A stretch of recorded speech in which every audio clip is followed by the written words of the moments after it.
श्री स्वामी समर्थ. श्री स्वामी समर्थ. मित्रांनो, तुम्ही सुद्धा स्वामींची भक्ती करता असाल तर कमेंटमध्ये श्री स्वामी समर्थ लिहायला विसरू नका. स्वामी म्हणतात, जोपर्यंत मनात खोटं आणि हृदयात पाप आहे तोपर्यंत निरर्थक सर्व मंत्र आणि जप आहे. लोकांना वाटते की तुम्ही चांगले करावे, परंतु हे देखील सत्य आहे की त्यांच्यापेक्षा चांगले करावे हे त्यांना मान्य नसते. लोकांना ऐकवण्यासाठी आपला आवाज उंच करू नका. आपले व्यक्तिमत्व एवढे उंचवा की लोक तुमचा आवाज ऐकण्याची इच्छा व्यक्त करतील. बोलताना शब्दाची उंची वाढवा, आवाजाची नाही.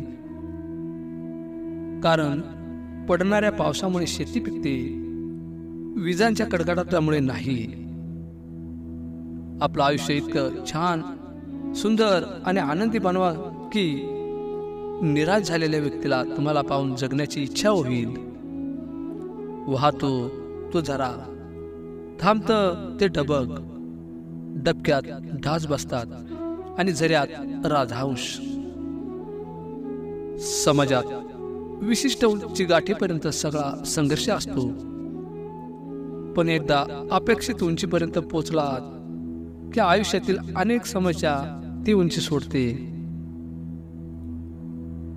तुम्ही तुमच्या ध्येयापर्यंत पोहोचू शकला नाहीत तर मोठी गोष्ट नाही, परंतु तुमच्याजवळ कोणतेही ध्येय नाही ही गंभीर समस्या आहे. ध्येयासाठी आतवण्यात प्रयत्न करा. जगाने तुम्हाला वेड लावले तरी चालेल, कारण वेडेच लोक इतिहास घडवतात आणि शिकलेले लोक इतिहास वाचतात. आयुष्य हे चांगल्या वाईट अनुभवाची शाळा आहे, जिथे अनुभव देतो प्रत्येक शिक्षण. हजारो किलोमीटरच्या प्रवासाची सुरुवात ही एका पावलाने होत असते. कठीण परिस्थिती ही असाच मार्ग काढणे यशाकडे घेऊन जातो. पोटात गेलेले विष एकाच व्यक्तीला मारते, परंतु कानात गेलेले विष अनेकांना मारते. नशीबवान तो नाही ज्याचे नशीब चांगले आहे, परंतु तो आहे जो नशिबाने खुश आहे. आयुष्यभर साथ देणारी माणसं कमवा, कारण काही तास बोलणारी माणसं प्रवासातही भेटतात. संधी पाहणारा व्यक्ती हा सर्वसाधारण असतो, संधी निर्माण करणारी व्यक्ती ही सर्वसाधारण असते. आपलेपणा हे सगळेच दाखवतात, पण आपल्या खऱ्या व्यक्ती कोण ही ती वेळच सांगते. पाणी धावते म्हणून त्याला मार्ग सापडतो, त्याचप्रमाणे जो व्यक्ती प्रयत्न करतो यशासाठी त्याला नक्कीच मार्ग सापडतो. सगळ्या व्यक्तींना समान कौशल्य मिळेल असे नाही, पण आपल्याकडे नाही ते कौशल्य निर्माण करणे फार महत्त्वाचे असते. खोटा बोलणाऱ्या व्यक्ती सर्वांनाच आवडतात, खरा बोलणाऱ्या व्यक्ती या सगळ्यांना खटकतात. ज्या व्यक्ती स्वतःच्या मनापेक्षा इतरांच्या मनाचा अधिक विचार करतात त्या मानसिक संकटात सापडतात. जो प्रामाणिक राहतो त्याची किंमत कळत नाही, पण जो गोलगोल फिरवण्यात पटाईत असतात ते लोक समाजात लोकप्रिय असतात.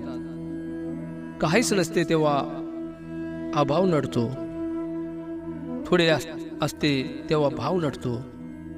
जीवनात यशस्वी होण्यासाठी मीपणा सोडून देणे महत्त्वाचे असते.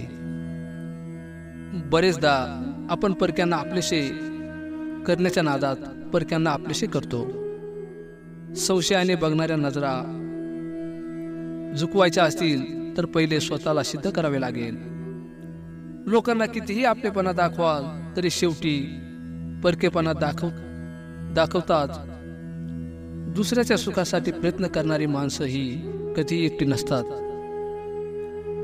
ज्या लोकांना तुमची खरं साथ द्यायची असते ते परिस्थितीतही कधी विचार करत नाहीत.